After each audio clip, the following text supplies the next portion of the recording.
Welcome back to the PGL Major Krakow 2017. Our fourth day means it's elimination day. It also means it's promotion day, as we see at least 5 teams making their way through. Actually, make that 6, because my maths is terrible today, and it has been all day, so nothing changes sometimes. But something does change, and that's the panel. We've now got Janko and Sponge back with us. Good afternoon, gents.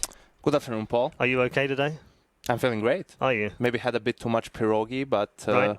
you know... Always a problem in Poland. Yeah, it's going to get sorted out by itself eventually. Okay, good. Less bell movement from him and something more positive from you, perhaps. Yeah, I really enjoyed that last game of Counter-Strike. It was good, wasn't it? Gave me some emotions, Yeah. right? It's been a while since I watched a game like that, and I've thought this is a banger. Yeah. And I don't know why. I don't know what was special about that one It's for a bit me. kind of a... I want to say 2 heavyweights going at it head-to-head and just slugging it out in Mirage. Yeah, That's how it felt to me. Some crazy big shots, some really nice plays. It was sick. Yeah, it was good. Yeah. Hopefully a bit more of that, and we've got a good game ahead of us, haven't we? I'm really excited about goodness. this next one, right? The weird thing is both of these teams have the same storyline getting to this point, right? They both started off with really close matches, you know, then they got blown out by teams that they probably, well, SK for Astralis is a 50-50 one, but, you know, Gambit for the G2 guys was a bit confusing. And then, you know, everyone's a bit uncertain on what to expect from these guys going through the tournament. And then their last match against teams that they probably should have beaten on maps that they would consider maybe within their top 2 or 3, they had really rough times, you know? Yeah. So very similar storylines to this point. And they're both 2-1. We'll start with G2 Esports. It's a team that have done quite well in recent months. In the last 3 months, in fact, they've been arguably one of the top 4 teams in the world, and they've won tournaments. They've proved that they could do it. The super team is effective and it's working. Got to deliver at the major, though.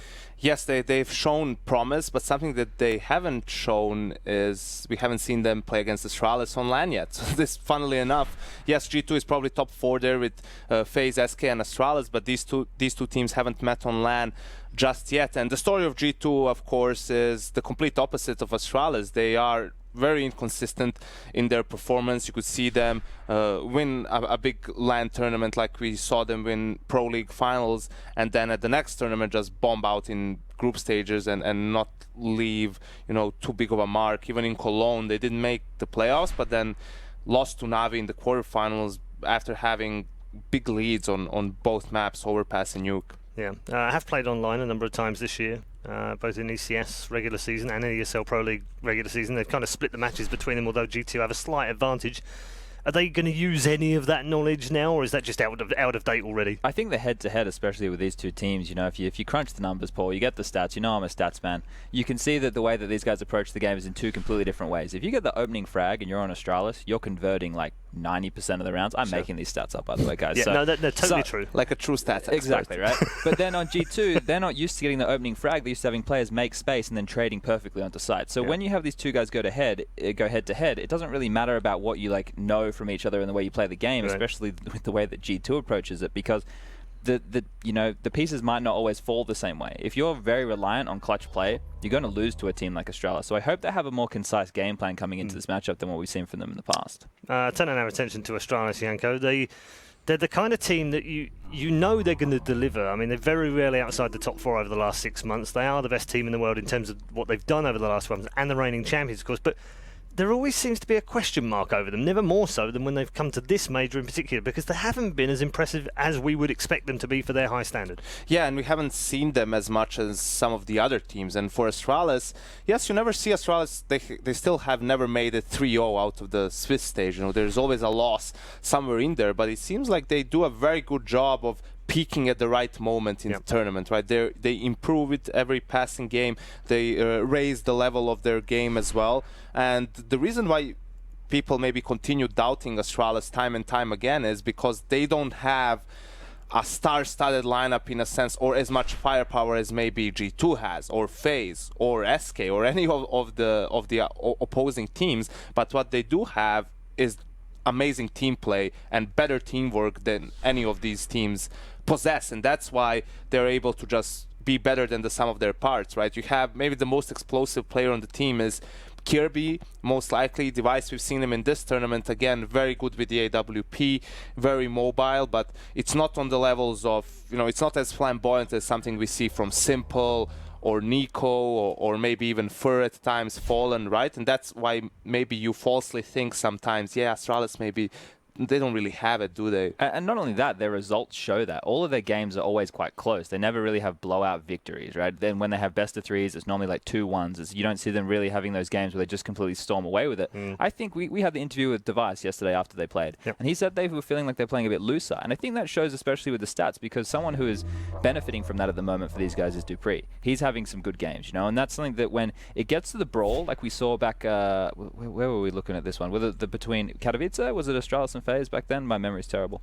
When it got to a brawl between those guys, that's when players like Dupree step up and they can win, get those multi-frags, have those clutch situations, and the fundamentals of Astralis, they're still there. That backbone is still there. But then the different players start to shine, right? We're not just talking about, you know, the fundamental fantastic AWPing of Device and how well Zipnix can play, you know, anchors and bomb sites and that kind of stuff. So they do have the depth, but as Janko's pointed out, it's not to the same flamboyant level of an SK, for example. And it's odd that we get these two teams coming together. Astralis have already played SK in this one as well. Now they get G2, so that's 2 of the top 3 teams that are effectively behind them. So tough road for them.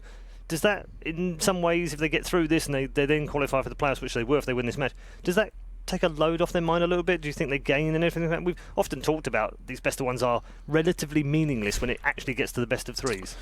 I think, if anything, it might depend on which map is played, right? If the veto goes a certain way and you end up playing a map that maybe you're not as comfortable on and you still manage to take the win, maybe going into a best of 3 later on in the tournament and playing against the same team, that can potentially give you an advantage in that sense. But I think no team is going to be mistaken by having a win in a best of 1, leading into best of 3s, thinking, oh yeah, this is going to be a piece of cake. We already beat them in the tournament. You know, this is going to be an easy game. Okay. We're going to get more from both of our panel members in just a moment. And we're also headed towards the map vetoes as well. So we'll get those on your screen just as soon as the players are ready to get into the lobby. However, in the meantime, why don't we check in with a man who's become a bit of a meme over the last few months, never more so than the apex of civilization.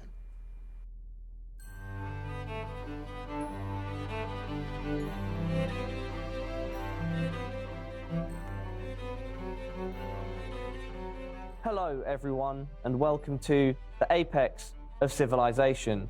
I'm Parla, your host, and I'm joined by Matt, please compose. Oh, hi. Sadakist, Sapphire, Prius, and DDK. Do you want to say hi? Say something. Hello. Hi, Dan. This is a game show, a very entertaining game show, where we will be impersonating the Apex meme. These are the rules. Can you see them, guys? Do you want to read? I can't read. Do you want to read them to me? I'll read them to you. The rules are impersonate the Apex meme, score each other out of 10. And the score is based upon posture, acting. Dan, can you not shuffle when we're in class? I have a question. What if we all give each other zeros? What are you going to do then? Do you decide? Whoa, were you going to give me a 0, Dan? Well, I don't know. What if you're really bad? I'm not going to fake it, you know, just because... I have faith that At least that's better than most of my I Tinder have dates, faith so. that you are all going to take this very, very seriously. Absolutely. The final factor is originality. Of course, this wouldn't be a game show without a prize. Thank you very much, PGL, for this amazing t-shirt. Do you guys want to see it? No. I'm going to win it. I'll see it in the mirror when I win. Please, make this easy, okay? It's a wonderful t-shirt, limited edition, PGL Major. Beautiful. There's a lot going on, yeah. Stunning. Very festive. Stunning. Thank you very much, PGL, for that. Up first is Sapphire. Please take the floor, Heather, and show us what you've got. Okay. Guys, So- remember, she can do whatever she wants. It's all about posture, acting, and originality, so keep that in mind. All right, so the scene is a best of 1, and I'm observing. So, ready for a good day here? Just one map, get it out of the way. Time to watch the vetoes. So, all right, Mirage, Inferno, those are gone. Too bad, those are good maps to observe. And then we've got, Cobblestone and Overpass. They're out. All right. Okay, Train is gone. So, okay, what's left here? We've got Cash and, oh no. And here comes the last veto. Nuke. I knew it was gonna go there. I knew it was going there. As soon as she started the veto, I was like, observer's nightmare, and this is it. There we go. Thank you very much, Heather. Okay. Scoreboard. Very simple.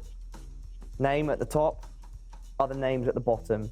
Give me a number out of 10, and we will make a score at the end based off those. Daniel, in fact, you are the first person to score Sapphire. Out of 10, 6. 6. Okay. It's above average. That's generous. All right. That's like, I'm not saying you're average, I'm saying could do better, but there's something to work Okay. with. Okay. Prius. You're only 7. 7. And finally, That's the best. Matt. I was gonna go 7 as well. 7 as well. See, now you guys are making me look like a dick. Well, you are a Great. dick. So it's The fine. overall score, you won't find out until the end. I can do math. It's 20. It's 17. What's it? It's 20. Shh. It's higher than Matt, DJ's bowling don't spoil score. the show. Moving on to contestant number 2. Would anyone like to put themselves forward, or Who's next? DDK's next, I agree. DDK, you are up next. Please take your position. So do I have to Don't like, look at the scores. do I have to set the scene and everything? Because you can do whatever I want. Okay. Originality is about coming up with things yourself. Don't ask me, don't ask them. Right, okay. Yeah, negative a point already. Okay, well, I'll just go with what I think Apex was feeling in the moment. Sacre bleu! That's not even French! That's definitely French. I learned that at school. I didn't learn many things at school, but that was definitely a thing. Sacre bleu, no? I thought you said something else. Je suis c'est I très thought you said mauvais. something else that I can't repeat on I camera. know it's too. Because that's a risky thing to say in Poland, Dan. Prius, please, if you could, score Daniel out of 10. It's an 8. It's explosive, come on. Is that 8? It's an 8. Whoa, Heather. nice. I would say a 7. I'm a generous person. I had an 8 because I like the posture, but the hand, you kind of flipped it up here. And you know, it's supposed to be, you know, you got to pay attention to those details, Dan. 4. Delivery was average. Acting and scene setting was terrible. Dan could have done much better. Final 2 contestants are Sadakist and Prius. Who would like to go first? Prius. Thank you. Whoa. Me, dude. He's keen, he's got a plan, he's got a plan. Guys, I'm ready for Prius. All right. Here I am observing the major. Observing jokes are great. Best of 1, C9 versus another team. And Daniel, your delivery was no good either. You stop it. Continue, Prius. I'm with you here, buddy. I got you. You're my boy, Blue. we got Dan and Sidicus casting. We're on cobblestone. I'm spectating someone over at B, and they're talking about the action at A. So I switched the action at A, and there's nothing going on. And then a kill happens at B. I'm like, no! I missed the kill. Poor observer life, man. You This sounds like a really- nightmare. I got casturbated. You really, oh, he used the word. You wait. Okay, he used it. Masturbated. Yeah. I like it. Congratulations, Prius, on a fantastic performance. Daniel. So the way you got up from the chair, it's like this guy, some serious shit's about to go down. That was a 10, right? That bit was a 10. Wow. Then you started to go down towards like a 4. But then the human emotion started to come up there, and so I just, it's gonna be, I'm gonna say, can we do halves? Can we do? No. Bloody hell. It's too hard for math. Ruins 8, so I'll give him an 8. Okay. Ooh. Oh, man, thanks. Taken Matt? by that display of emotion. Yeah, I'm thinking it's tough. It's tough. I could feel his pain as well. Maybe the emotion was there. Start of the delivery, maybe not. I'll go 8 as well. I was gonna go 7, but I'm going 8. Thanks. Sapphire. I'm disappointed because we've had this word casturbated for a while. And it's just something him and I kind of share. Like, oh, Matt just totally casturbated me. Did he just And reveal one of your I do that a lot, by deepest the way. I do that a lot. secrets? The That's French. delivery This was, guy. I was so excited about this word that we wanted to coin, we wanted the right moment, and at the very least, he should have, casturbated right So there. he But it prematurely was casturbated. prematurely casturbated. So I have to go with the 5. I'm very disappointed. I used it for a t-shirt. I need that t-shirt. We have one final contestant. Some say he is the pride of Canada, others say that is completely untrue. 99% of people, in fact. It's Matt. I'm no Justin Trudeau. Thanks guys, appreciate it. Needs no setting, it's just, well, we might as well do the real thing here. Give it a minute, has to load, doesn't know where I am right now. Oh, oui. No. Oui. Ooh, oui. No. No. Oh, no! I meant to say yes on her. Nobody got it, so I'll explain it. He was Thanks, Paula, appreciate it. He was pretending to flick through the app, and then accidentally said no to a potential patisserie. I suitor. should have said mon patisserie. That would have been the 10, but I'll take the 9s, guys. That's fine. A potential suitor that he would have preferred to have given a chance. I just wasted a super like on this, by the way. After that tragedy, Daniel, what score would you give Matt? It's honestly just definitely confused. So, 5. Okay.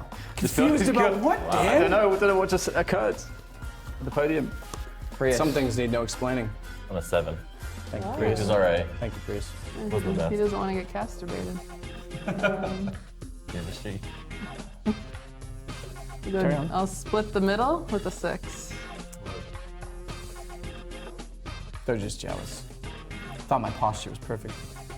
Posture is very I forgot all the posture thing. Thank God. See? New score, please. New score, please. Thank you to all of our contestants for taking part.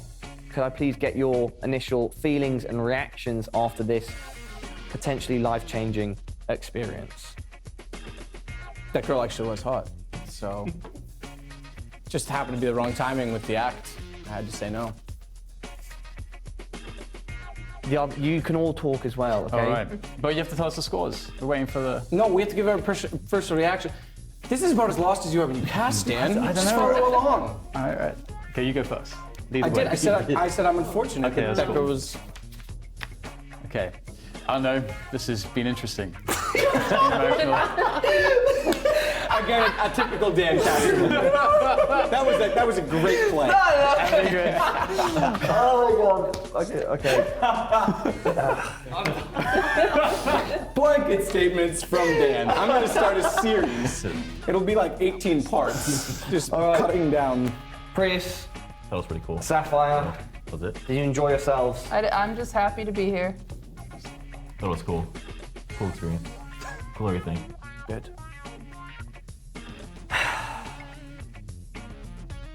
Excuse me? Okay. Guys, the scores are in, and we Easy, Steve Harvey. and we can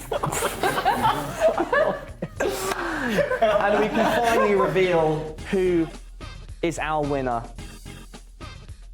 Starting, however, with last place, it's Matthew Sadakis-Trivett, 18 points. Sometimes people don't recognize my genius. What can I say? Carry on. In third place, also known as second last, it's Daniel DDK Kapadia, 19. Daniel, this is a no swearing show. And the observers are our final two. In second place, an honourable 20 points, Sapphire. Acceptable, yeah.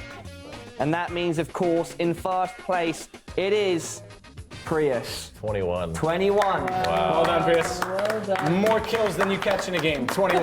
Way to go, buddy. It's the best. I would like to thank our contestants, Sadakist, Sapphire, Prius, and Daniel, for taking part. It's been a pleasure. My name is Parla, and this has been the apex of civilization.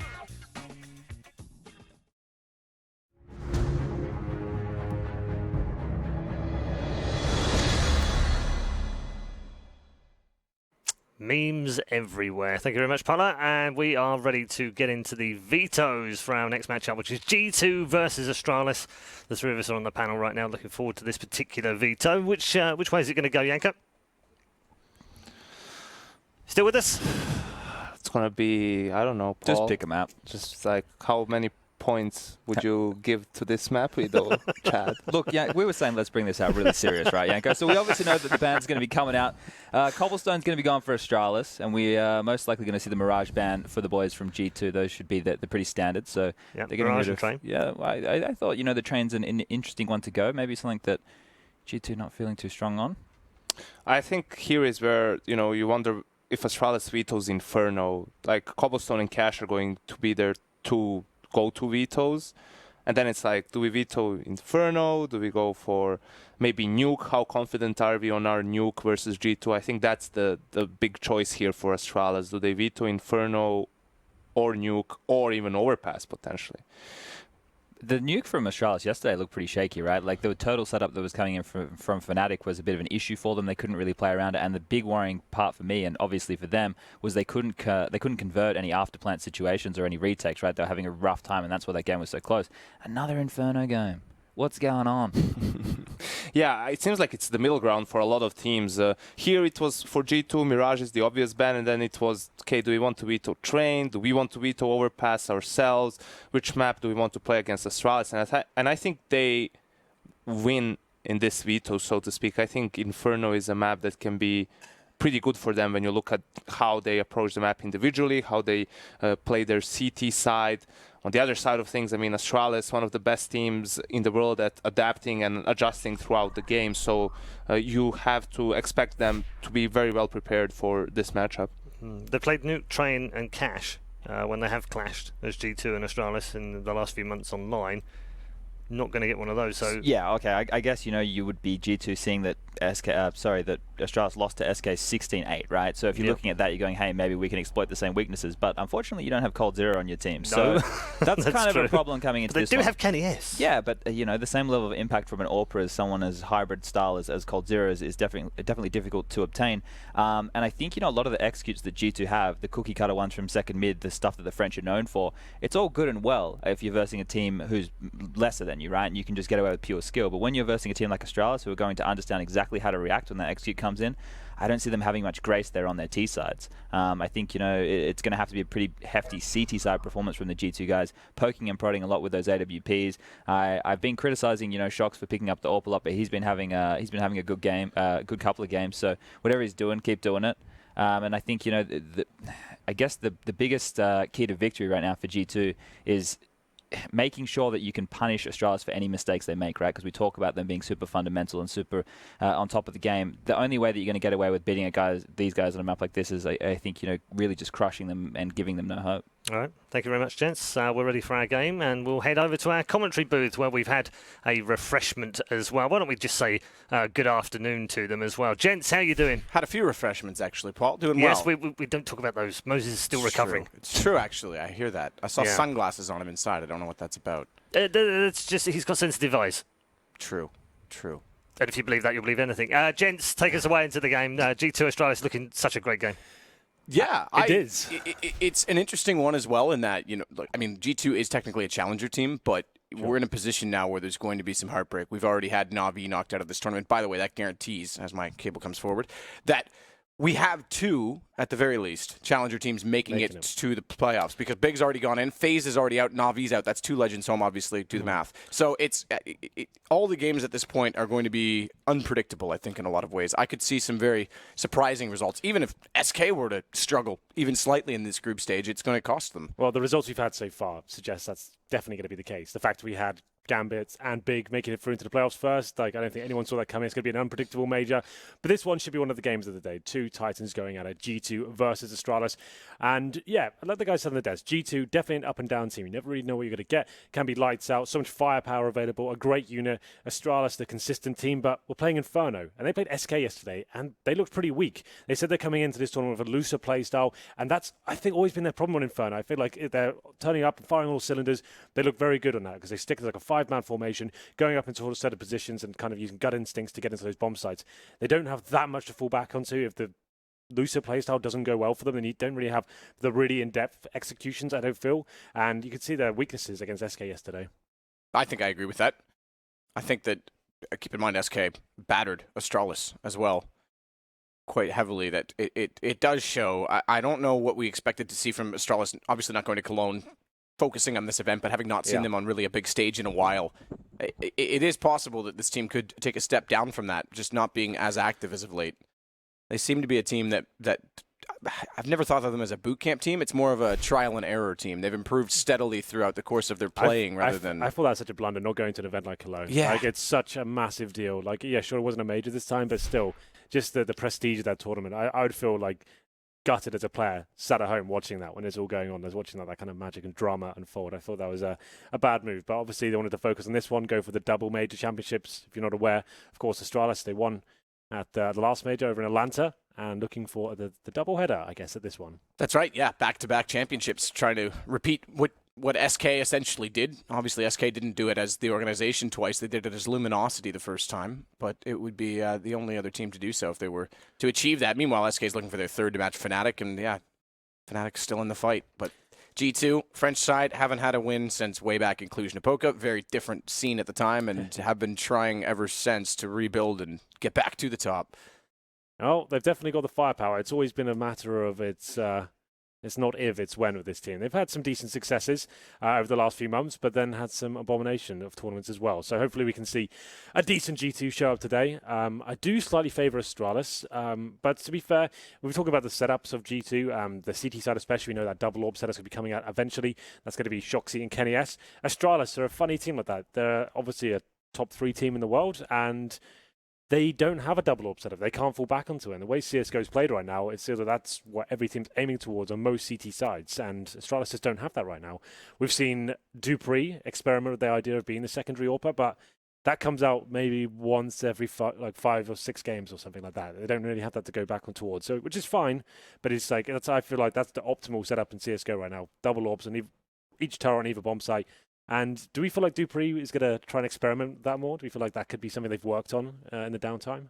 It's possible. I mean, it is certainly a team that doesn't necessarily... I mean, you used to go back to the TSM days, and you had 3 oppers ultimately on this team. You had Device T-sided opping, and then Cajun B on Dust 2, Kerrigan on Mirage on CT side. That was actually one of their massive problems. They couldn't establish the roles within the team. They had too many people wanting to warp and then wanting to rifle, and it was crazy to think that that's now the exact opposite. They don't have double orb. Well, that's what I was going to say. They're one of the only teams without an active double op setup, and in some ways, I actually think that does hurt them obviously situationally. But some teams also get too committed to the double op and make mistakes and overcommit to it, so it can be helpful in that way, I guess. Na'Vi are a good example of that when they first got Simple. Obviously, they've crashed out the tournament now, but when Simple first joined, they were trying to force them onto double up every single opportunity. Even on maps like Cobblestone, where that's a very situational setup, they were bringing it every single time you could afford one. He's going on the AWP, and they just weren't having any success of it.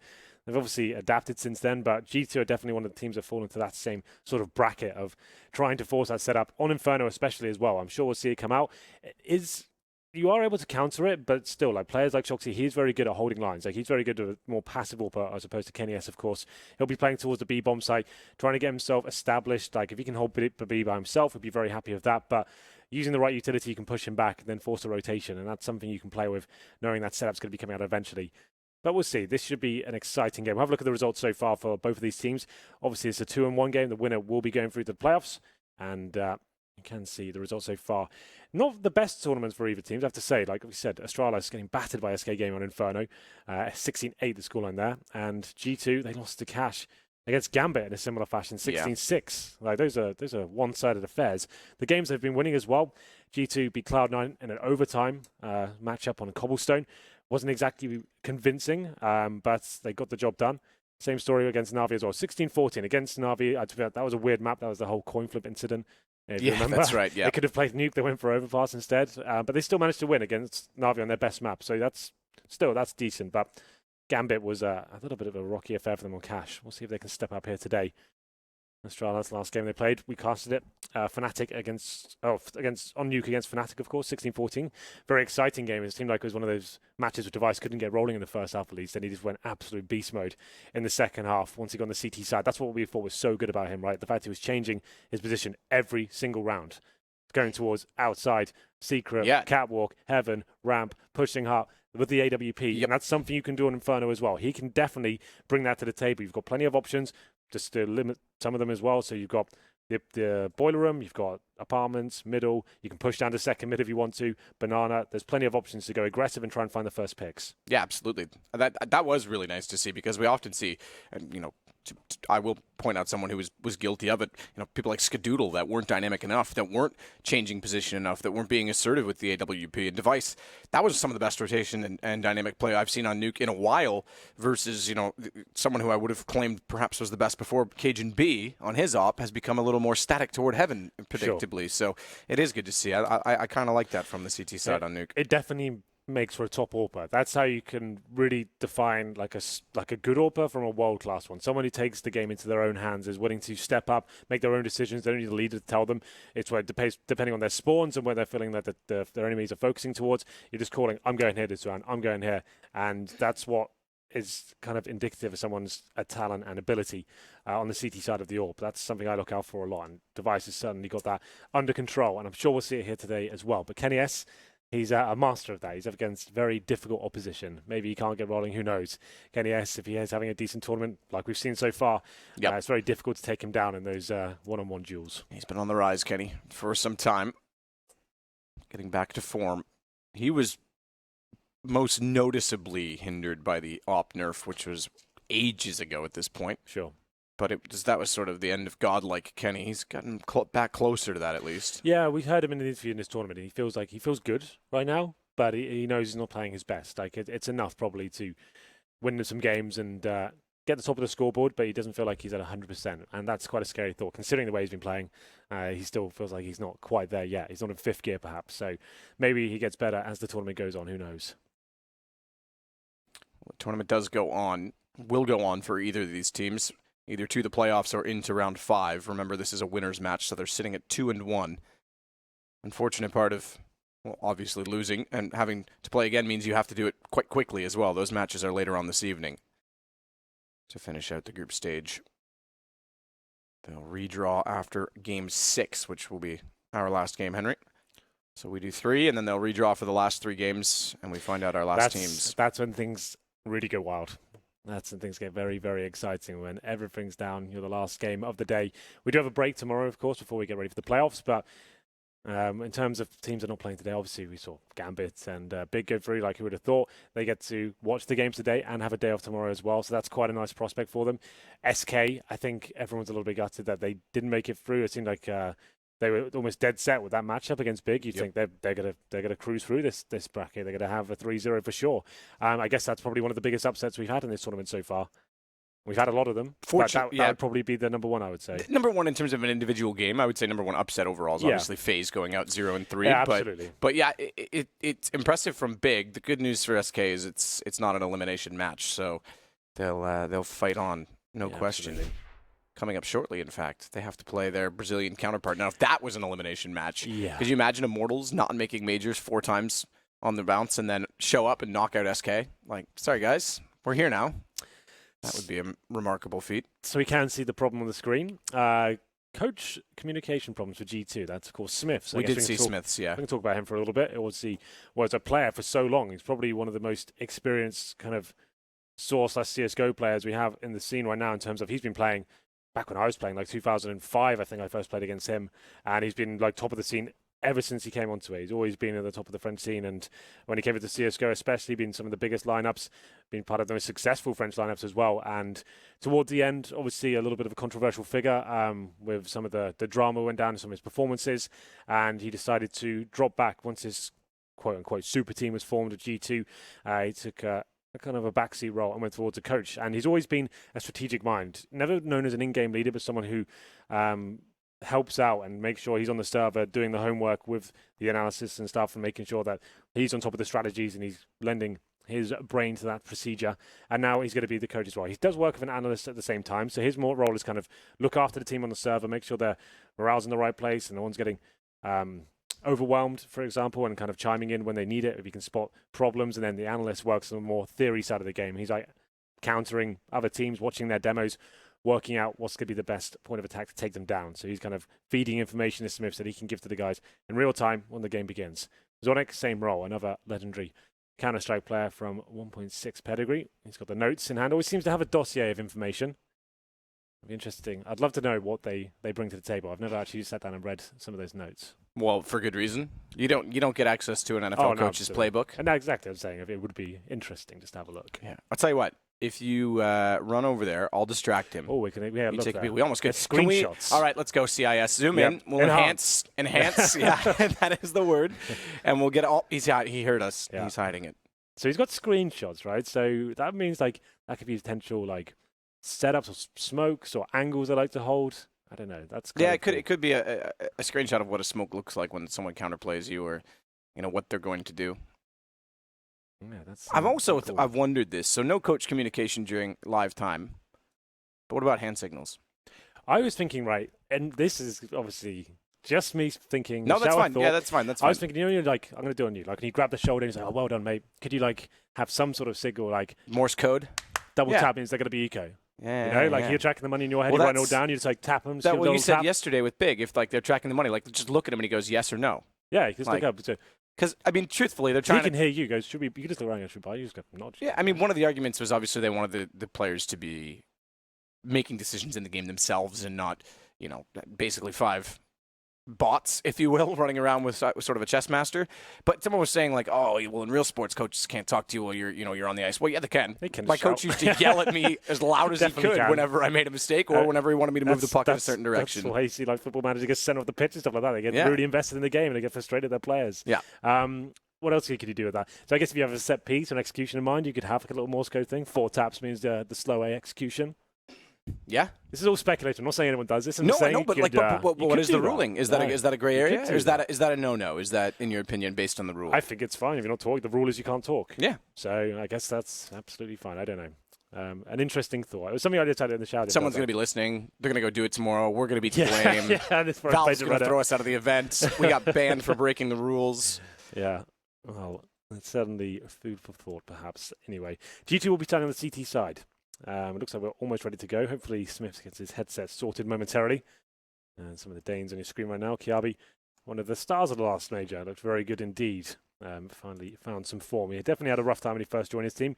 It was similar to AZ, like one of the superstars from Dignitas, brought him to Astralis, and then you think, oh, he's going to be just as good as Dignitas. And it took a while. He wasn't amazing from the get-go, right? Then he kind of warmed up into the team and got better and better. I think the addition of Glaive really helped him out. He looked amazing once he came in. Definitely looked amazing. I mean, like we said, it was last year at Cologne when he was standing in. And that was at the time when the Danish depth sort of only really existed with then Dignitas, now North. Yeah. And there, guys like Glaive, we always knew they were around. Like, you heard Glaive's name, you heard Fetish's name. Didn't really know much of them because they weren't performing at a tier 1 level. He was obviously on the team that became heroic. Sure. And then got poached from them, and things kind of all transpired as they did, and all of a sudden Glaive is a staple again in the Danish scene and in the community. And when he was standing in at that event, I thought, oh yeah, he's doing better than I expected. I haven't seen this guy in a while, and lo and behold, here we are. He's another player that's been around for ages as well. Like he was another big name in the Danish scene and Source. So very experienced and always been known as not necessarily like a legendary in-game leader. I've always known he's a very intelligent guy, and he definitely wasn't one of like the big kind of heavy-hitting names, but he's always in decent teams, so he's got a lot of experience, and obviously one of these guys, their first major, so that was amazing for him to come in and pull that off. Getting the double, though, I'm not feeling it right now. I'm not as excited as I was about Atlanta, Yeah, they're prospects. Yeah. Well, Anders didn't say for 4 months they were going to win, so that's probably why. He does control the simulation, as he likes to remind us. Yeah. But no, I agree. I think right now, I thought coming into this, we've got so many teams that are playing so well. The top level, SK's bounced back, obviously, with Phelps, and I think they are a step sort of ahead of everyone. We're going to get into this, by the way. We are about to jump in, but it's looking like they've got the lead at this point. But, teams like FaZe getting knocked out early kind of puts a damper on things, because I thought they, Astralis, even G2, but on the rise as of late, SK, we'd have a mix. I'm not sure right now. A lot of teams are kind of underwhelming me. There's no clean favourite. So obviously SK probably number 1, but after yesterday's result, you have to ask yourself some questions. Like, can they rely on Corsair to get 35 frags every game? Is that going to work out for them? But nevertheless, let's get into this one, shall we? Astralis on the T side of Inferno. 2 smokes, 2 flashbangs, 2 HEs. The HEs usually used towards the top of Banana to stop any CT pushes coming down, but Kiabi, he gets in position. He pushed back just yet. Nades towards the bedroom area, and Shox takes one to the face, down to 60 points of health. Backs off. Immediately, Device will start to work up with Zippix toward the apartments.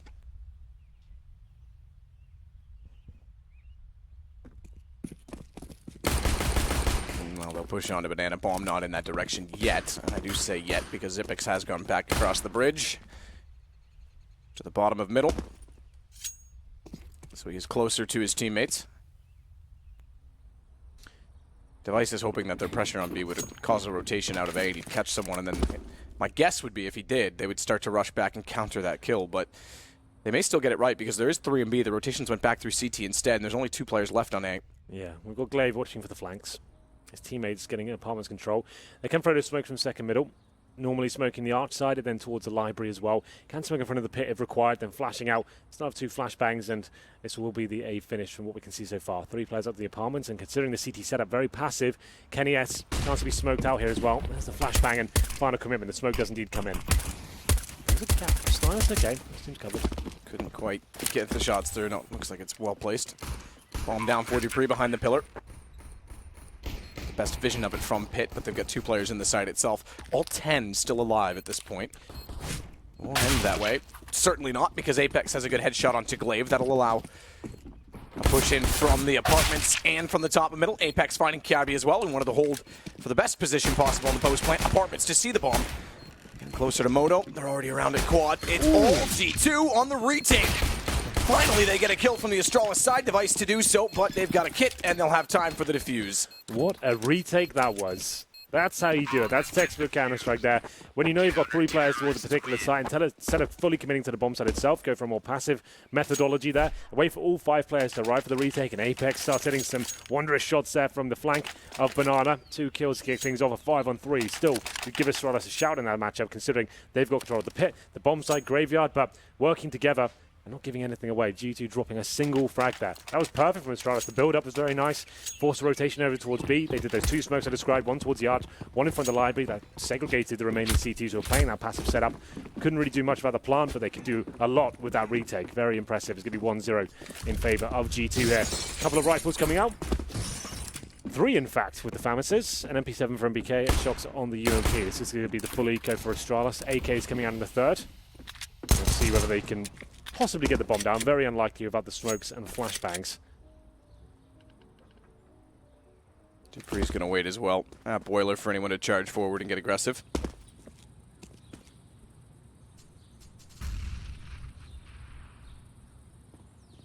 Curious as to how quickly we see the double op setup from G2. Oh, it'll be coming. This is their favorite map to do it on as well. That's a Hank G guarantee. I remember when they played, I think it was a Star Ladder. I remember speaking to Shoxy. He goes, yes. there's no one that can counter this setup. And then they lost. I was like, all right, it looked good in the group stage. I'll give you that. Let's see what happens in the playoffs. Then got wrecked in the playoffs. So, yep. Well, you know. That was when you were buying into it. You were on the G2 hype train. You thought they were the best team in the world before group stages were even over at that event. I was higher on the G2 drug. I won't lie. I was very excited about that. Well, it is a boost up for Device to see above smoke. If Shox makes the wrong move, he will be found. Here's him drop down, but won't be a push through. He's backing off. Smoke not going to last much longer. Make a bit of noise. Take the bomb back down toward the bottom of middle. Get ready toward A. Shox will recheck with a flash. They haven't heard them run back, so in fact, Apex is rotating the opposite direction. If they overwhelm NBK or Kenny, they'll at least get a bomb plant. NBK only with 1. Kenny with a good angle. Smoked out. Has to peek. Finds the headshot. Should be able to tap him to get the rest. He's trying to preserve ammunition. Ooh. And gets taken down by Device in the process. Apex rotates back in, but they do get the bomb plant. That was the goal. They can hold it off with the gun picked up. It's down. It'll be even better. Glaive still making it interesting. That's a bonus in itself. The fact they got the bomb down, I didn't think there was any sort of possibility there. Showing a bit of presence towards B, boosting up, trying to do some damage there, and then actually finding kills as they come back towards the A side. Very slow, very patient. All the teams don't really put much stock into these sort of rounds. Just go for a straight-up rush, but Astralis there, very intelligent. 3 kills, bomb down. They're definitely buying the next round regardless. They could buy an AWP if they wanted to at this point. Lots of money to work with. 5k on Xyp9x. I'm going to go for the 5 AK setup here. The adjustments start to come through. G2 still with some cash, they're absolutely fine. The AWP comes out for Kenny S. So here's the only AWP on the server right now. And BK and Body have to adjust and reinvest with Famises. A couple of kits, 4 of them to work with in fact. Decent utility, but I'd still give Astralis a slight edge in terms of the 5 AK-47s. We'll see what happens there as Kenny S heads towards middle. Going to be a very aggressive AWP on Inferno. Not going to be fully committing towards a T-step just yet. Holds up for now. It is going to be a very default round from the Dane. Each side. We'll see what they can do here. Dupree holding towards second middle. Device and Kiabi going for some banana control here. CD presence almost non-existent at the top of banana here. A lot of teams like to challenge out of the start, throwing some incendiaries now, but Astralis will be aware they've got control. Nice utility just to clear out those key choke points. So a flash over Device, firing into the peak position, the angle at the top of banana. That's a bit rude, Device. Absolutely no need for that. Well, very quiet so far. Still having 4 smokes up and available for Astralis. Gabi and Device with the banana control. Body there by himself. Very good anchor player, but could find himself in a spot of bother. Mid control coming in as well. This is looking very good. Still with the utility, haven't had to expend too much. Push the CTs back. They don't really have much in terms of information to work with here. Shocks in towards garbage, but where's the bomb heading? For now, going towards top and middle. Double smoke bounce, flash to follow. Will try and enter.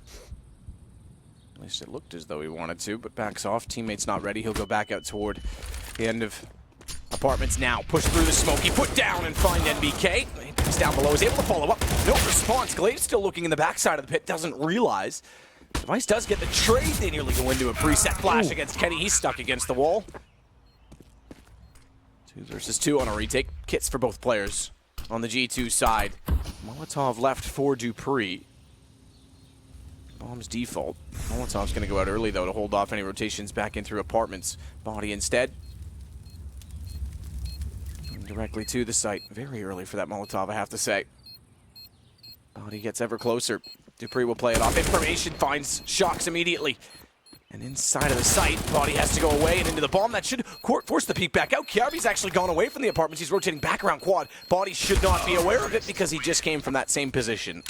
Lovely round there from Astralis. Great work, generally, managing to get the banana control towards top and middle as well. So they have all their smokes, their flashbangs to work with as well. CTs looked very cagey there, didn't want to overcommit. I think with the FAMASes, they might have done a little bit better if Kenny S went more aggressive there. You can see him struggling towards the outside. Once he got flashed off, stuck in the wall, a little bit clumsy, couldn't fall back. Device probably couldn't believe his luck that he was really blind. It's not moving in the corner of the arch area. This could be Astralis supposed their first round here. Do we have a force buy? We actually do from G2 here. FAMAS coming out for Body, a UMP as well. Shoxy with the 5-7. CZs for Kenny S and MBK here. Nothing too aggressive, just holding up towards the quad here with the pistols. Not sure this is going to work out for the French side. Let's see what they can do here. Faster play now from Astralis. Contact play towards Arch. First skill will be very important here. Apex surely goes down. He does indeed. Nice shot from Dupree. Gabi's so tempted to go a little further around the corner. He will. Flashes out. 2 players immediately in front of him. Realize this is it, but get the second kill on MBK. He'll wait for Zipix to come out from the apartments instead before going down. 3 in the library. Reading the Chronicles of Thorin.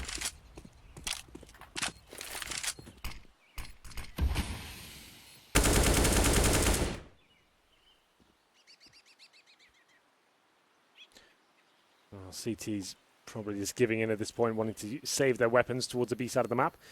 Like we said, Astralis coming in with a looser playstyle. And you know the money's going to be low like that. They probably are going to be force buying in. Stays a 4-man unit, 1 watching the flanks. Flashbang around the corner to hit the shots. And Dupree, very good job to take down Apex, kick things off. Gabi getting the information, finds 1 kill at quad side as well. Stick together, make sure the refracts are a possibility. 1 player comes up the apartments, finishes off the job. And they are hunting, and the hunt is successful. They find their prey. Shoxy is the last player to go down. No one will be saving any weaponry from the G2 side. 2-2 now, almost certainly going to be 3-2, considering that G2 have to take a full Eco here. Best they can really buy is some PT50s, maybe a couple of Deagles here or there, but money's starting to be a massive problem for the CT side. In terms of the cash, Apex got 3,300. That's not really good news. You want Kenny S to have that sort of money. We need him to orb going forward. They really need to establish themselves to try and aim towards that double orb setup. So, indeed, Apex goes for the Deagle. Nothing really else purchased. We have 1 flashbang. So, we have 4 players heading towards B. So they try and flash over and try and catch them out.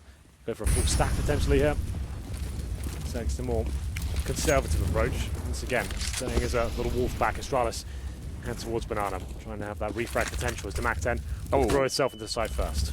Wasn't the anticipated bounce. Silly shutters. There he goes. Flash over to Vice. Jumps back away. Has to be careful. Clave doesn't put him down. That's the assist on it anyway. Device will follow up with one on Kenny. This player, Apex, no Deagle magic. 3-2 Astralis. They pull back the lead after going down early. And they'll maintain control, but the ops come out for Kenny immediately. No double op setup because they can't afford to do so. He can barely afford that op. He's got AWP, no armor, no nades, no kit, of course. He's had one flashbang to work with here. Body yet to bite. That's the fourth M4A4. Everyone not got a single kit. They need to work harder for these frags. They can't have that passive mentality right now. They're relying very heavily on the retakes and allowing Astralis to get the map control. They can't do that right now. About those kits, about the utility to hold them at bay, I think it needs to be challenging. I want to see Kenny S get a little bit more aggressive here and try and find that first pick. Doesn't do it just yet. He's holding towards the top and middle, but not fully committing. Device, he's going nice and fast here. Unarmored heads in front of him as well. That MAC-10 can do a lot of damage here. A lot of damage and a lot of gain. Dupree this time toward apartments. Zipix has taken his turn.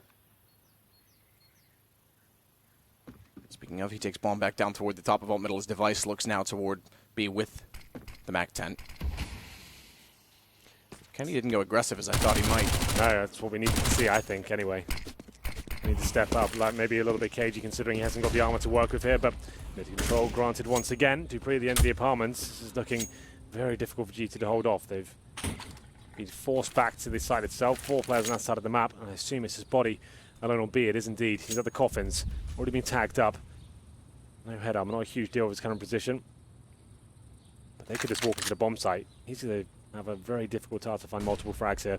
One flash over for him to fall back. This will be the banana split coming in. 2 towards Arch, but these players might struggle here.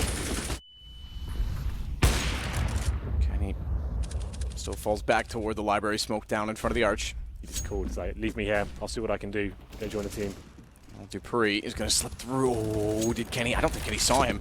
Dupree had a perfect chance. He's actually going to go back toward the library, though, and get caught out by NBK. So, in some ways, missing out on Kenny starts to favor toward G2 because they can't follow up with a kill, and Device will go down to body immediately after the plant. 3 playing 5, no kits on the G2 side. Good tag up from Glaive, damage done. Apex down to 20, and Zipix in a corner where if they walk through from Ruins, he's well positioned. If they walk through from CT, he's in the open. They do go from Ruins. He starts off well. Glaive backs off as they take the lead in the round, but Apex pulling back against Zipix. Gary, they're on the defuse again. 10 seconds. They have to peek it. Kenny hits the first shot, but there won't be time. Yeah, even if he finds that kill, the 10-second defusers wasn't going to happen for him. That's really gutting. It was a nice retake, but that's why I said GT probably had to go more aggressive to start. Couldn't allow that play to come in. Needed to find that advantage at the very early stages of the round. Kenny S, good job to find that final frag, but ultimately does not win the round. He needs to go for the save of the AWP, but the money just not there to really do much with this. He buys armor. Do they force around him? I'm not so sure.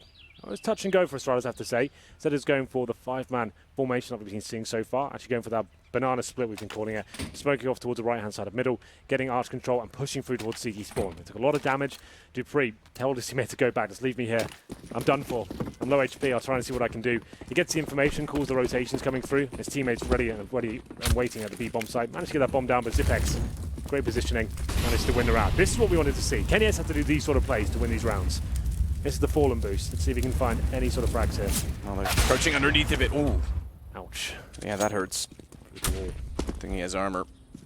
Huge him in the head, though, so maybe not apply as Dupree gets closer with Kiabi to the top of an end. They back off again, just pushing the CTs around, essentially. Yeah. Back to the site you go. Thanks for map control. Let's go do that elsewhere. And A is the plan now. Yeah, Kenny has fired a shot as well, so he'll rotate towards Arch and try and challenge elsewhere. Could do some damage here, but misses the shot. We haven't really seen him turn up as of yet. Device with the AWP this time takes him down. That's the only weapon that G2 had. That should be the round concluded. It's going to be Dupree focusing on the bomb site. Knows there's going to be someone here somewhere. And takes him down. 2 kills. Shox finds 1, but that's pretty much all they'll get into this. Picks up X down to 5 HP. It's the body now. 5-7. Of course, the B player rotating in from Arch. Dead now as he gets taken down by Kiabi. 5 straight rounds for Astralis. Yeah, they're looking very clinical, I have to say. We'll see a pause coming from G2 now. Money's starting to get established. Now they can go for that double orb if they want to. Kenny S not really hitting shots as of yet. He brings out the AWP. Does Shoxy join him?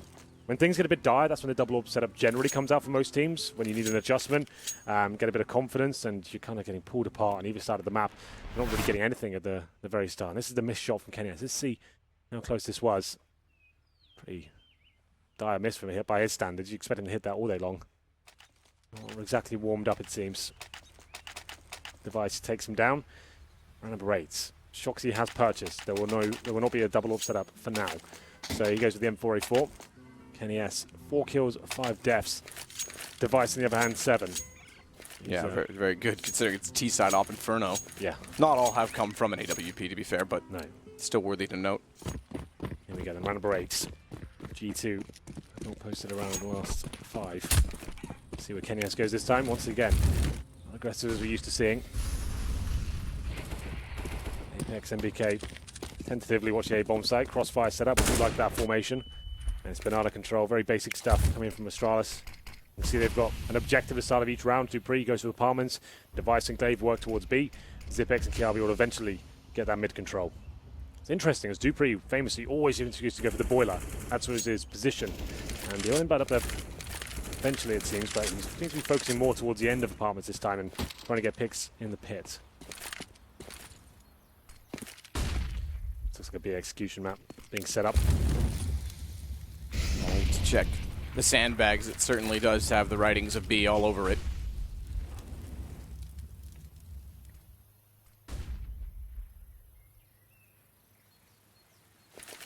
So, smokes towards coffins. Molotov first oranges perhaps. New box as well. They could just walk in through the smoke as well and catch the CTs out who are just about to boost as well. Timings could elude them. What's the play from Astralis here?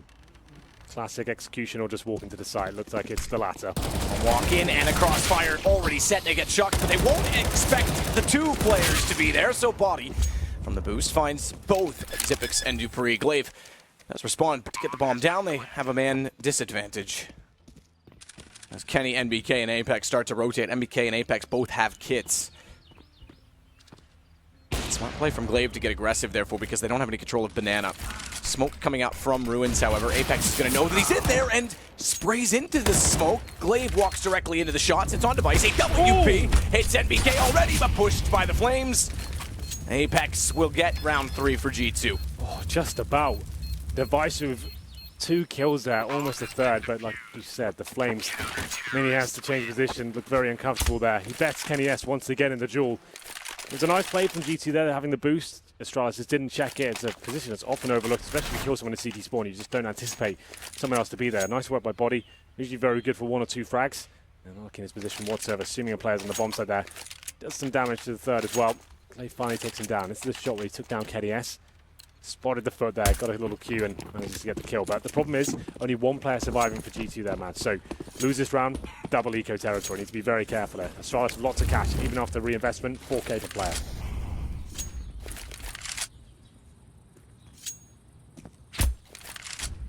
So Dupree up toward the boiler.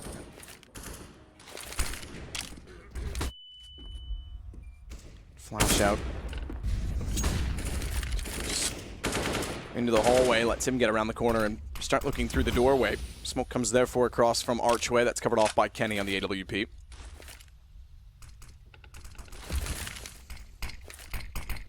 Smoke lands, Molotov in. Push through it, Flames for Device. A lot of damage onto Dupree as well. Dupree, meanwhile, is going to throw a Molotov back in the direction, which forces NBK up the stairs. Kiabi has the crosshair placement to go in accordance. Apex is trying to keep his vision, but is in the corner and not detected. First kill goes his way after Shox gets Glaive, follows on the bomb. It's dropped library side as well, which means it's in the vision of the CTs as they push through from Moto. Apex is baiting out a lot of attention and a lot of shots that allow Shox to get closer. It's only Zipex. It'll be back-to-back rounds for G2. Unless he can clutch it. He's known for it. He's got the first shot and he got the second as well. Zipex on Inferno. Never ceases to amaze. That's so sick. What was that shot? Welcome to the clutch. Was that the sticker he had? Or the spray I had go down? That's pretty nice. I like that. Why are they pushing him though? That's beggars belief. I don't know why you would do that. He's in the pit. He's got a plant. You've got a crossfire on him. And then you go 1 by 1. You give him the opportunity to have single targets there. Sure, he hit some 6 shots here. That's really, really nice. 3 kills in total, but Shoxy does not have to make that challenge. To be fair, that's unbelievable, the fact he hit that shot. They're running at him. Why give it to him on a plate? Make him work for it at least. Oh well, there it is. G2 down to the eco. Have to force fire into this. Like I said, it would be double eco. 5-7 CZ and a UMP for Apex. This is looking pretty dark. Why are G2 not even contesting like Banana at all? Why are they not pushing down? They're known to be an aggressive side. We know that's going to be coming out eventually. They're not doing it whatsoever. They're just holding back in the standard setups there on the bomb site at A. 3 players there. And sometimes even body alone, they're not showing any presence at B whatsoever. And I think Astralis, they know they don't have to expend the utility. They're just sticking as a little unit here. That was a round G2 should have won, sure, but it's not the GT I'm used to seeing. And look at the money situation. I mean, would have gotten a second round loss bonus, not win money, and the reinvestment that came out, it would have been break point this round for Astralis. Once G2 back without any weaponry, dupreeh finds MBK pretty straightforward. Xyp9x, he and Xyp9x have been taking turns, I suppose, entering from apartments. They're gonna try and come out. Good follow-up from Shox and Apex, however. This does go into pit position. Down they go. 3 versus 1. Body once again left in a very difficult scenario, and he has the pistol. A little body armor to work with, but that's about it. Might just have to try and save his body armor. That'll be something. They will certainly be eco next round, so it's not like it's going to do too much for him. We'll go towards the apartments this time. Astralis, another successful anti-force buy round for them. 2 frags given away, but it will happen due to a very talented side. We've got to see more assertive stuff now for GT though. It looks a little bit too easy for Astralis. The fact that Glaive's given so many options right now for fakes, double fakes, executions, contact plays, like he can just throw the entire strap hook at the server right now and do whatever he wants. We'll see what happens as we enter round number 11. It has to be another eco, like we said. Economic turmoil for G2. No HE's purchased. They're just looking quite flat today. They're not the flamboyant French side we're used to seeing. I mean, even when Kenny goes to a glass cannon in a situation when they don't have money, that's when you expect, okay, Kenny's taking control. And even that round he sat back. You're right, they're not really pushing at all to try and force the issue. Yeah, 4 kills with Kenny, yes. He's one of the players that really needs to carry them on this one. He's known as one of the better AWPers on Inferno, and I haven't really seen much at all, missing a lot of shots and getting overrun by Astralis here. We'll see what happens. So anyway, Mac 10's back out for dupreeh. Well read by Astralis. It will be another eco here. It means you can just have a lot of run and gun potential, farm some extra cash, and if you do go down, it doesn't give too much away. Open sight. We like those. Yep. Not too bad. Bomb planted very safely at default, therefore. dupreeh wants to get money, so he'll push in.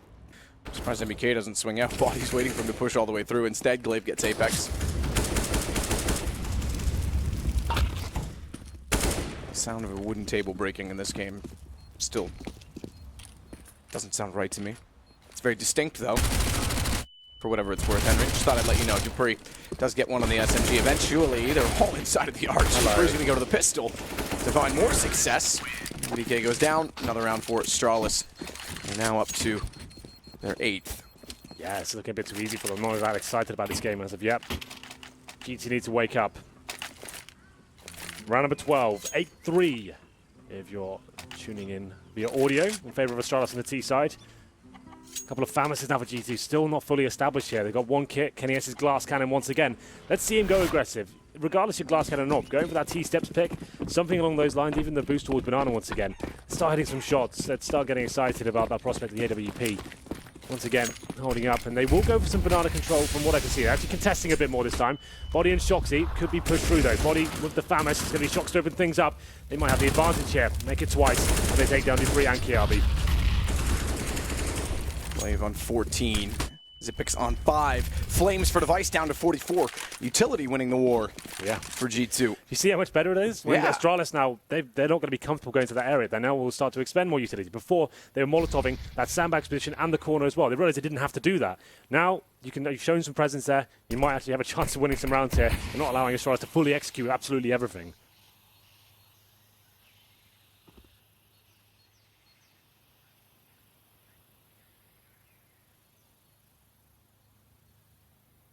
Oh, Device. Did he spot? Back of the site? I suppose not. They wouldn't be in that position. It looked like he spotted something moving, but he was boosted up, wants to try and find the pick. They do have the new box boost in position for G2. Objective now for Astralis. They probably know they can't win this round, right? It's a 5-3. Look at the HP as well. But every kill they can find is very valuable. CT money we know is in a horrific state. Get 2 or 3 kills. Sure, you don't win the round, but you've got lots of money. You've got close to 16k. Hold up. and see if we can cause any damage here. Device gets an opening here. We knew that Shoxy is boosted at the back. Body's beneath him as well. Lovely little setup for this sort of round. Device will probably pick by the top there. Doesn't happen. Shoxy takes him down. Molotov's decent, but won't get Shoxy out of position. Play from Zipix on the trade, but he's alone. No clutch this time. Downed by Body. 4th round for G2. We head into round 13. Money, not amazing, but double up is out. Here we go. This is when they feel they're most comfortable. Haven't seen it yet. Round number 13, we finally get a glimpse of it. It'll be Shoxy and Kenny S, of course, as the final buys on your screen right now. 8-4. They kept 4 players alive in the previous round, but still they were limited. They have to reinvest in terms of all the grenades, the defuse kits, and you can see it's not a head ammo. It's not a huge deal against the AKs, but it's just indicative as to where they're at right now. Residual cash and all grey, about $1,000 per player on the G2 side. Round number 13 here. So presumably now, Astralis, after feeling that presence toward B, will have to expend more the Molotovs again. Probably use their smokes to get towards the top. We'll see if that happens. Device and Glaive trying to get there once again, but Kenny S finally hitting a shot. Takes down Zipex. Dupree just checks quickly out of boiler doorway. That's his 5th kill, just to know as well. Yeah, and it's the first time Kenny's had an opener on the AWP that they can actually maintain, so... Shocking as that is, let's hope they can convert. Rotation back over toward B. Shox doesn't hit with the AWP as a flash goes back in their direction. It will slow down the charge of Astralis. A lead on the rotation. First baseman's halfway to second. It's Apex in the arch that wants to go back over toward B.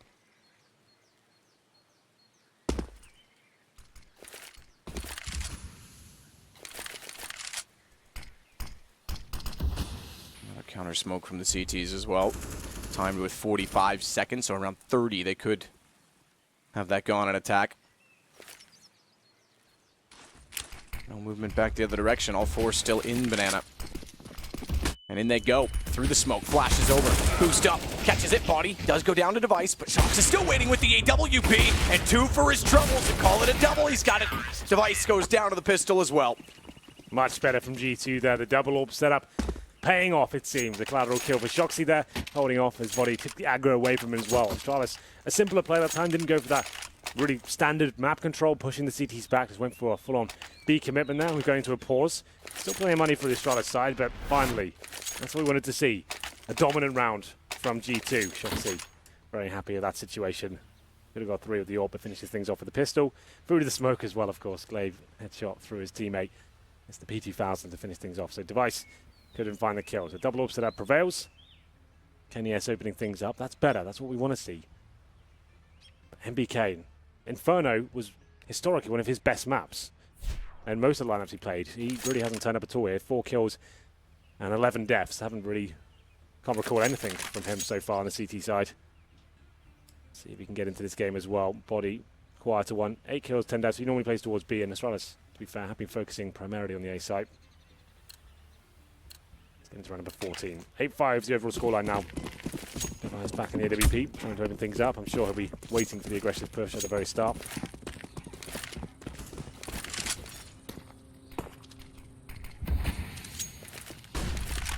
Smoking behind barrels, top, actually just in front, excuse me, at the top of Banana. Device will get it closer and checks immediately for the boost position. Shoxy shake.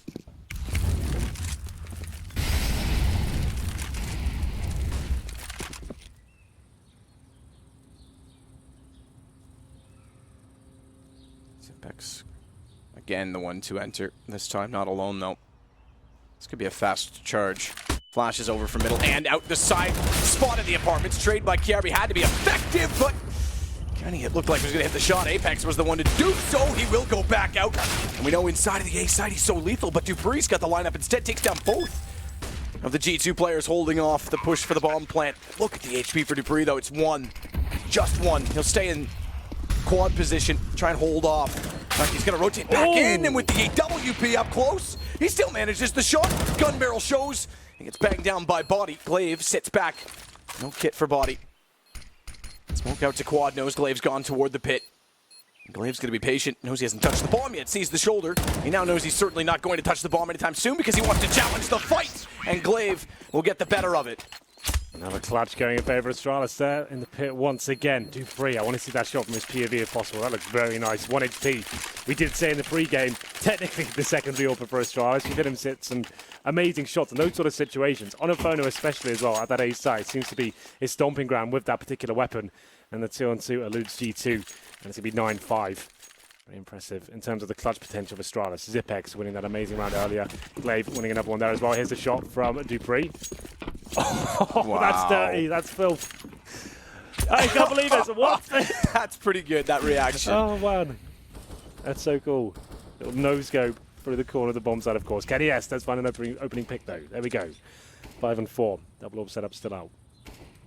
About all they've got out. UMP, 5-7, 1 M4. It's MBK, as you mentioned. Hasn't had too many kills in this game. That's all really. 5 kills for him total.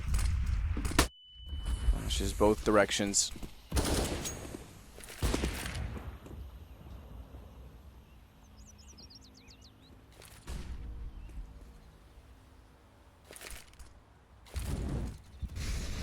Small lines toward the arch. Chalks. Quite get a shot in, and it lets Device get closer. He had no idea. Body in the corner.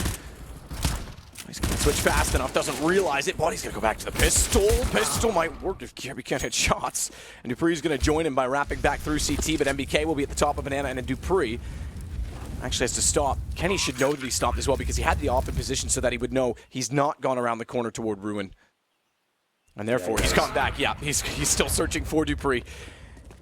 Versus op, Kenny goes down to KRB though, and MBK now has to pull it off with an M4. A lot closer, I think, than KRB was ready for, but the shot's coming through, gives the position away, and KRB finds Astralis number 10 on a T side as we hit the half. Another huge clutch there from Astralis. G2 can't get rolling here. A couple of the key names not really arriving at all in this key game. As mind you, it's a 2-1. Whoever wins this map will be going to the playoffs. You still have another life available, but it has a 2-2. You have to go through in the final round. G2 looking quite weak here, quite flat. I think there's a sentiment we can take away from that map. The fact is they weren't really pushing a lot. They weren't looking confident. I think the operative word normally is assertive. I use on the CT side of Inferno, trying to get that map control, push the T's back and not allowing them to have full control of every situation. It's a little bit too easy for Astralis at times, but to be fair, they did win a lot of clutches as well. But G2 had the upper hand. Some of the big names not able to deliver a solid performance. Half number 2, 10-5 in favour of Astralis. Win this pistol, potentially 13-5. That could be the game. See if G2 can bounce back. They normally do. Very rare to be able to stomp out a team like G2. We'll see what happens as we get into a faster play from them. They're going sort of second middle. A rush, it seems, as Kiabi and Dupree to hold off. Dupree surely not going to be expecting this, but he's ready, it seems. Gets the first shot, but that's all he'll get. That's all he gets indeed. MBK still trying to battle off with Kiabi. He naturally has to retreat. Get a reload for the USP. So T's take over CT spawn, but really don't have much to work with in the fact that Glaive just won a very important fight at the bottom of Banana Device. And Zipex therefore are ready for the wraparound, and they'll win that exchange. Yeah. Shock's not really much to do inside of the library. If he had more HP, I could possibly get on board that he clutches this out, but with 18, I'm not so sure. KRB just sitting in the apartments, wait for the bomb sound cue to come in, face him, call for the rotations, and shouldn't even be a chance to plant him. Shoxy trying to check and investigate the A-bomb site here. Needs an opening. 3-on-1. It's a lot more realistic than his current situation. Goes for the silent jump. Ah. Not so silent. The big thud. Gives it up. So he can get a plant down here. It's probably as good as it was going to get. Very passive stuff from Astralis, but they don't guarantee they win the round here. That should be it. Calby finds him, so at least Shoxy gets the bomb down there. They went for a complete mid-rush. No real method behind the madness. Just 4-second middle, one holding Banana. Straight up there, Wolfpack formation, try and get that first frag. Dupree got it. There's a refrag coming in, but Kiabi, he was the key player there. Did a lot of damage from the corner, slowed them down, funneled them towards CD spawn as well. They weren't happy to go challenge him on the corner, considering they didn't know where he could reposition towards. They go towards CD spawn, Dupree finds him, Device as well, and unfortunately, they managed to spray them down quite tremendously there with the range of the USPs, and bomb goes down short. Here's the replay of Device. Nice work. It's good information. Kiabi did a great job to get them into that CD spawn position. Oh, wanted to do it again. New meme was about to be born. Well, reenacted. Yeah. I think I've taken it. I thought I was the best. You were really good. Thank you. I thought so. Dan just was couldn't handle me. He was a little jealous, I think. Yeah, he always has been. Seems it. Seems it, Dan. You're gonna have to get that together, son. Force buy from G2, of course. Desperate times call for desperate measures. Tech 9s, UMP out for MBK. Let's see what he can do with that. Very quiet game from him so far. We've got smokes to work with, 3 of those. Definitely a chance of winning these rounds. 3 towards the apartments. Probably similar smokes we saw from Astralis. 1 towards Arch, 1 towards the library. Flash over, trying to overwhelm. We get that first pick, have that snowball effect with the Tech 9s. Could work out. Done considerable damage for Kiabi's there to bail out Dupree. Yeah, bail him out indeed. Device will chime in for one. Puts his hand up and volunteers. It's voluntold as Apex. It's backing off for Shocks. The Kiabi gets another kill. 12 rounds now. G2 certainly do look flat. That could be concerning as well going into, if they can't pull this back, going into round 5 when they're 2-2 and it's all on the line. The reason I said that was a desperate buy, obviously they got the bomb down in the pistol round, and as we saw Astralis do, you're forcing out AKs in the third traditionally, but they went for the force buy in the second. Bit of a gamble, did not work out for them at all, so they have to be full eco here. And that 13-5 is almost certainly going to be coming in for Astralis, and that's such a comfortable game. You can afford to be a bit more audacious at that point. You can be pushing down, you can be challenging and trying to get those first frags. You've got the control of the money, and he's got these nades coming through as well. That just boosts the confidence having his early frags, get them fired up. Dupree wants a bit more. Play from Kirby. Vice also pushing down, will find body. Relentless. G2 looking a little bit restless. We'll get found, MBK goes down, and we get to the gun rounds, the good stuff. The meat and potatoes, as you would say. As I would say, yes, for sure. 13-5 does come in indeed. Dupree in the game. Look at the scoreboards over here. 23 for Kiabi, though. He certainly is. Very good stuff. Glaive, to be fair, he always drops off in Inferno, I have to say. Like, he's one of those players you see disappear on this map. Not whether it's the role or the way he plays this certain situation. This one, he's on 7 kills right now. Obviously, they're doing very well, that's fine. But he always just seems to have very poor performances on this particular map. G2, pretty much all are. No one's really stepping up for them. Shocks, he's had a few rounds, but only 5 on the board so far. MBK still on 5 frags. Kenny S not much in front. He's on 8. 13-5. AK's coming out. It's a bit of a bonus round situation for Astralis. A couple of UMPs coming in, but Device did upgrade to the AWP. No one's fully committing just yet. We have got Glaive established at the wall position at B. You can see on MBK screen right now. A full back from the flashbang. They're still trying to challenge for the first kill. The UMP, that's pretty brave, I have to say. Down he'll go. Good shot. Pretty brave indeed. AK starts it off. MBK gets closer to the top of Banana. We'll slow things. Maybe roast a few marshmallows. Could do that. Make some s'mores. Cute little date, Hank. Do with one of those. Cute little date or a s'more? Yeah, both. Oh, this is Hello. perfect, yeah. Take your fingers off the flute. Oh, be careful. Ooh. I was going to say weave your colored yarn, but nearly gets turned around. That's Dupree. Gets away with it. Nice. He's also got position now to find Shocks. They know they're all over the A site. Gabby hasn't had to peek. Doesn't get a chance to. Kenny finds it instead. Zipix goes in all the way toward Library and fires back through smoke. So Bombplant comes in despite Dupree's position. They may still win out this round, G2. It shows Device can't hit it, and Kenny with 10 HP fires back with the AK-47. Q in Dupree, body. Puts him down quickly as well. It's all on to Zipix. 1 versus 3 again, and they know exactly where he is. Kenny's still taking the fight despite the damage taken and sustained early on. He's pinned Zipix into the corner. There's no way out at this point in time.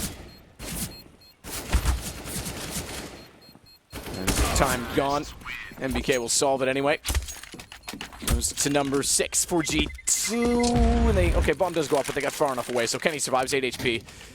They keep all the weapons up and get ready to try and break Astralis down immediately. They need 2 in a row to do so. Better from G2 there. Starting to hit some decent shots there, especially Kenny S taking down Device towards that library position.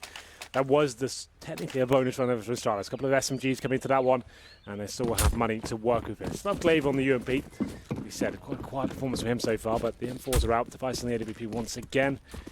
He'll be flashing his teammates out. They'll go for some banana control. The smoke's deep.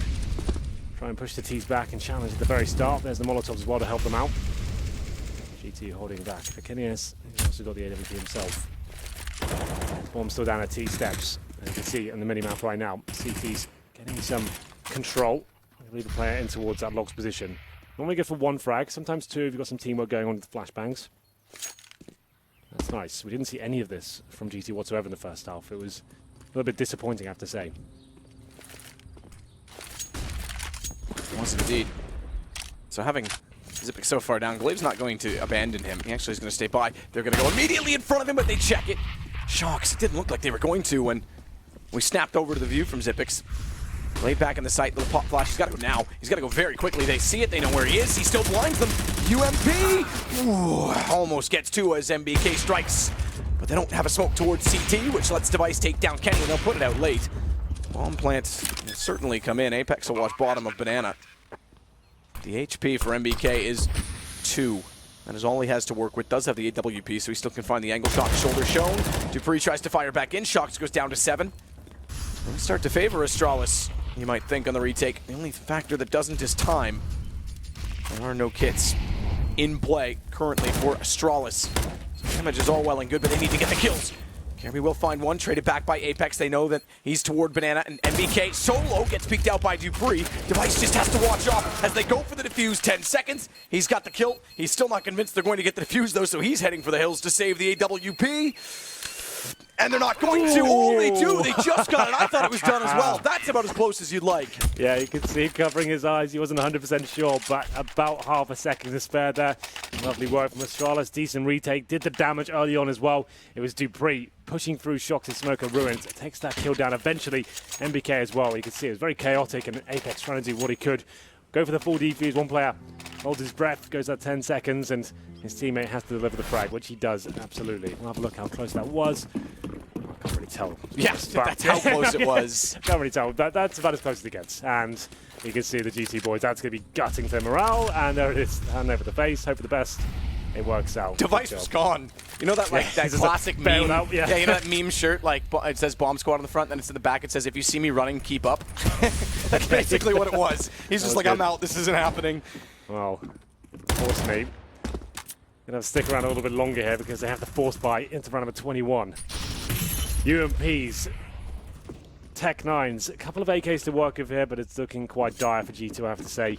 This could be the end. Don't win this round, that's match point. Playoff point for Astralis, and G2 have absolutely nothing to work with. Need to at least get a bomb plant down here. A bomb plant at the very least, because Astralis find 14, and as we mentioned, they had to break them. They had to win that round back-to-back to take all the weapons that had been accumulated and wealth away from Astralis. And Zipix, being one of those players, he'll find 2 on the way through. Look at the Blade go back in. Wraps up the round. It's map point and playoff point for Astralis, defending champions, 1 round away from making it back into a legendary status. Yeah, I hate to be a pessimist, but that should be it. 15-6. I haven't really been excited by GT's performance at any point in this game. They had some decent rounds. We got let down by the clutches. You can't take anything away from them in that respect. Astralis have won pretty much all of them every single time. It's one of those frustrating games. Fortunately, some of the big names haven't really turned up. We'll see if they can find anything here in round number 22. 15-6 in favour of the Danes.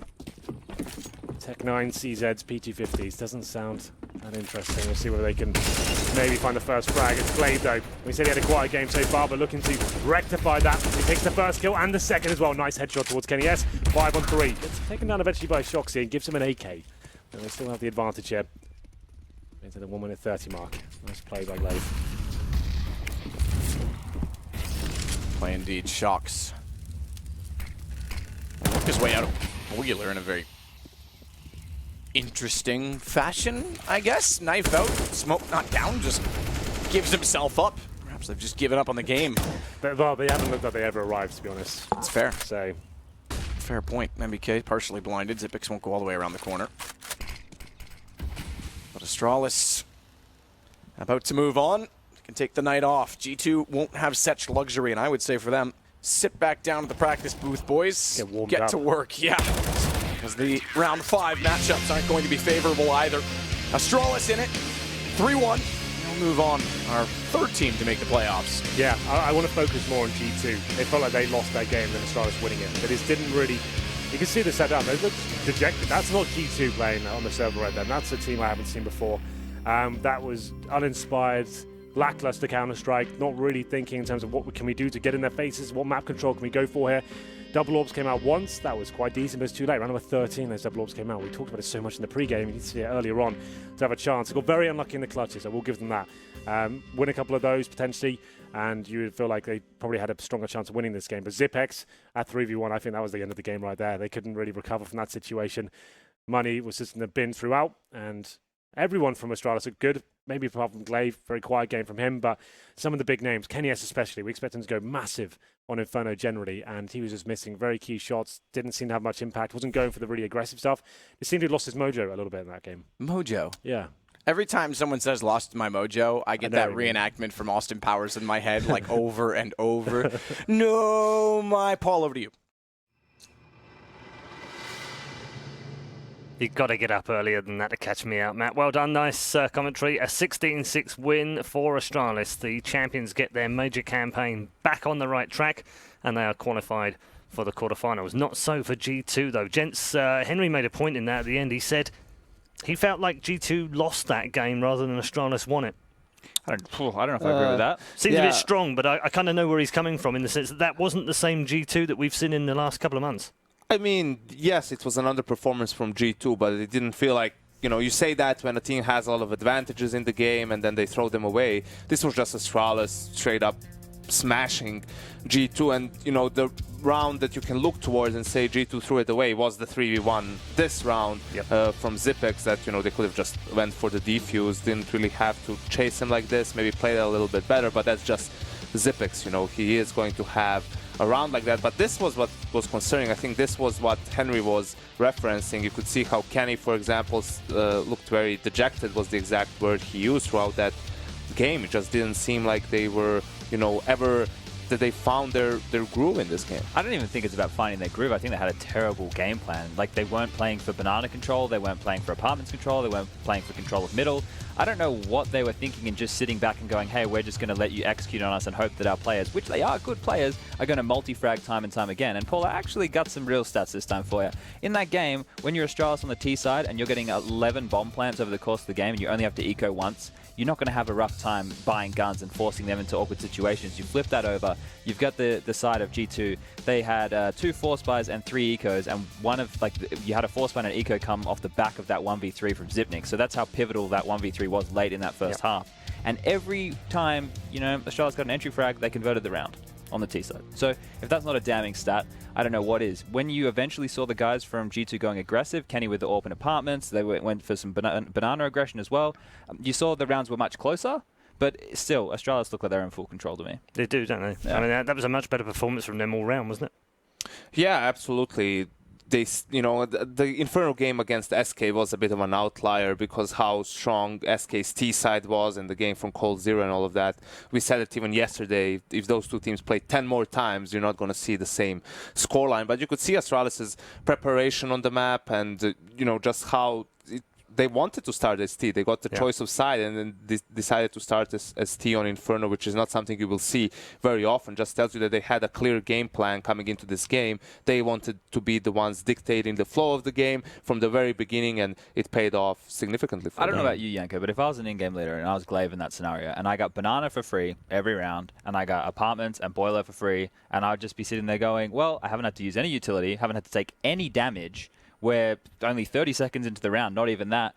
What would you guys like to do? Where would you like to hit? What execute would you like to use this round? I think they got way too much freedom, and this is what we saw from G2 against Gambit. They just looked scared. They weren't being proactive on their CT side, and this has come up once again. Okay, we've got Kiabi waiting in the player area, so let's bring him in now. Kiabi, very well done. Congratulations on making the quarterfinals. Thank you. Means a lot. Great game as well. I mean, did it worry you a little bit? You sort of thinking, hang on a minute, the gods are stacked against us here. We've got SK in one game, now we get G2?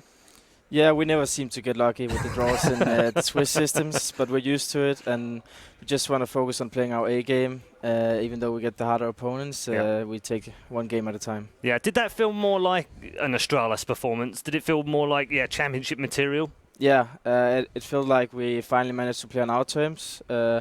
And that is just really important for us, even though we had anti-stratted them. We played on our game, and that's why we also decided to start on the terror side this game.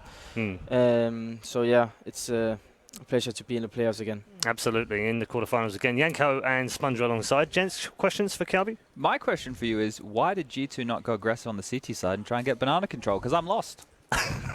Yeah, Happy Bell.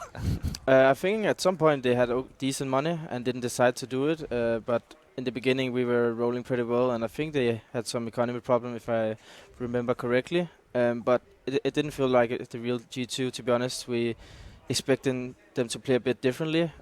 Maybe they over-anti-stratted us. That happens sometimes, where it's really important to play on your own terms, and today they didn't. Cool. I just want to know, like, how awesome it is to have a guy like Zipex on your team, and just, 1v3 comes along. It's a very important round. They just won the previous gun round, so it's a reset round for them, and you're like, yeah, we could have played that after plan better, and then he just wins the round for the team.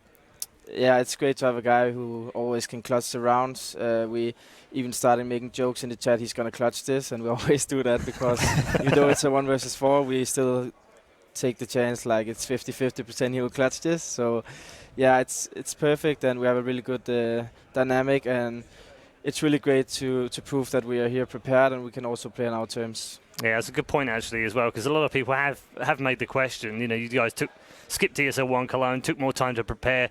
Is that going to pay off for you, or was it foolish and everything? I think you've answered your critics now, haven't you?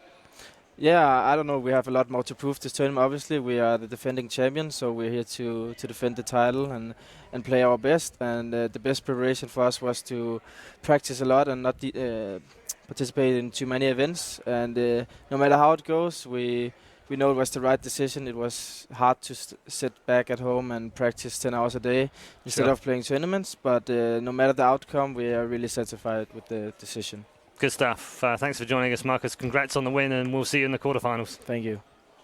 There's Kelby there from Astralis. They are through to the quarterfinals. Yet again, the defending champions get a chance to defend their championship in the best of threes, and they are never more dangerous than when it gets to that stage.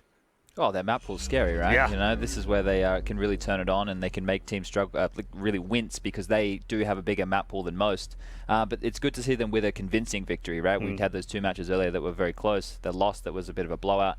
Now it looks like they're back on track, and I'm excited to see them in the playoffs. Yeah, scoreboard also shows that the ring rust might well have been completely removed now, Yanko.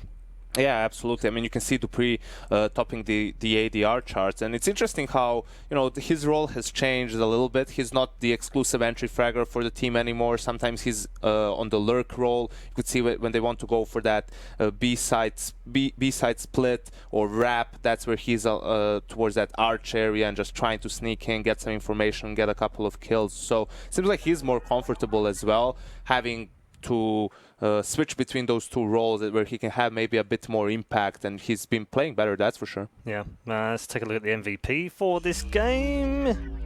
And it's Kelby. Yeah, I mean, it's 24-11, 92.6 ADO, and pretty much stats in every box, so there's not much you can say about that other than it was a brilliant game. Yeah, I think, the team as a whole executed the game plan well, and he was just, lucky to see the frags coming his way. I suppose that's the best way to put it. Those are nice games, though, to play, aren't they, when it just happens? Yeah, especially from an in-game leader perspective, right, and the coach, I'm assuming as well, you're very happy when everything seems to pan out, so...